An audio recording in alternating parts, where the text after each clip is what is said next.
Hey guys, welcome to Intellectual Frog Legs. Now we try to keep some level of decorum here, kind of a PG-13 kind of way, you know. Now you're definitely going to hear multiple variations of the word ass, like dumbass and jackass, and in its standalone context, as Obama is an ass. But you're not going to hear the S word, you're not going to hear the F-bomb, and you will never ever hear GD. Because we don't roll that way. Well, you can't talk about liberals without using the word ass. That's rules are rules. Anyway, we all know how the left's taken over our school systems, our universities, and our media. But most of us haven't noticed, or we don't want to notice, that they're taking over our churches too. And I'm not going to make a habit of sharing my personal experiences. But this was so unbelievable. And such an eyeball-to-eyeball look at the most important piece of our society that's becoming poisoned by liberalism, and nobody's talking about it, and that's our churches.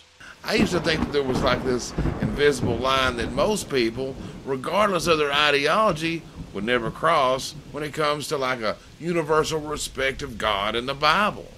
Like, oh, not pretending to be a church. But I digress and stand corrected. In fact, the invisible line does exist, but fewer and fewer see it, and less than that respect it. And liberals respect nothing but their agendas. Not even the future of their own children, who they continually and selfishly bury under mountains and mountains of unnecessary debt. But that's another show. You know, here we go. A year ago, I was supposed to get baptized at a church I'd gone to for 3 years. I had a spiritual advisor / sponsor guy, and we had some deep one-on-one discussions. I mean, some deep stuff. Yeah. Anyway, after one of these deep discussions, my politics came up. And I ain't kidding. Dude went Chris Matthews on me. Chris Matthews. What is a U.S. attorney? No. What is a hostile workplace? No. What is Istanbul? No. Who is Gary Powers? No. Lindsay? Long story short, I was never baptized. Now, after nearly a year of avoiding the question of why I was turned away by the church, Heartland's head of men's ministry emailed the following bald-faced lie. He said, I understand that you use your baptism class as an opportunity to share your ideas, and it freaks some people out.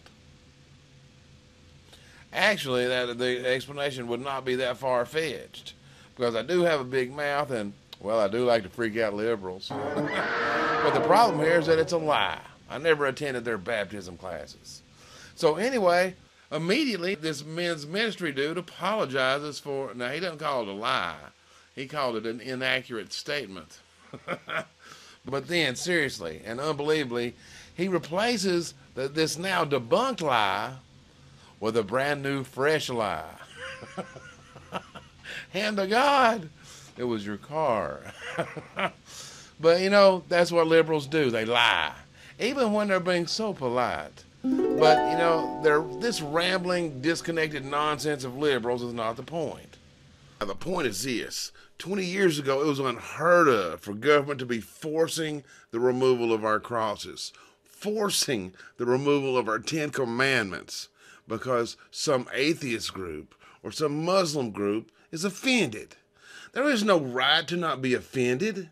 But we do have the right of freedom of religion, and it is in the first sentence of the First Amendment, even above freedom of speech. We as Christians don't waive our rights as citizens just so we can be Christian.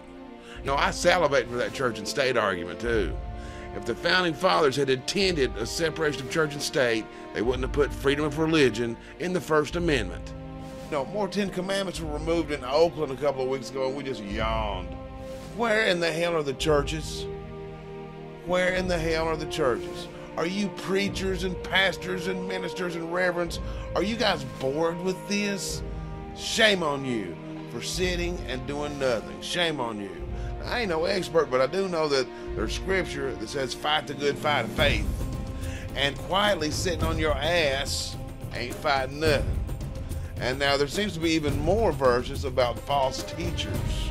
And most of you guys are more concerned about your tax status than you are about speaking the truth. You know, because those nonprofits sure can be profitable. Guys, ask your church where they stand. The libs took over our media, and we fought back by watching their programs. Then they took over our schools, and we really fought back by sending them our children and our money. But you know, we know what the left is going to do. The question is, what are we going to do?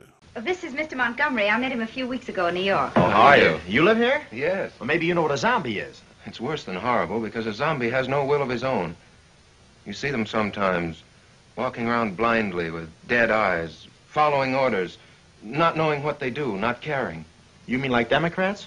Thank you guys so much for being here. Please visit the website, sign up for the newsletter, invite some friends, and keep those hateful cards and letters coming, you liberal putos.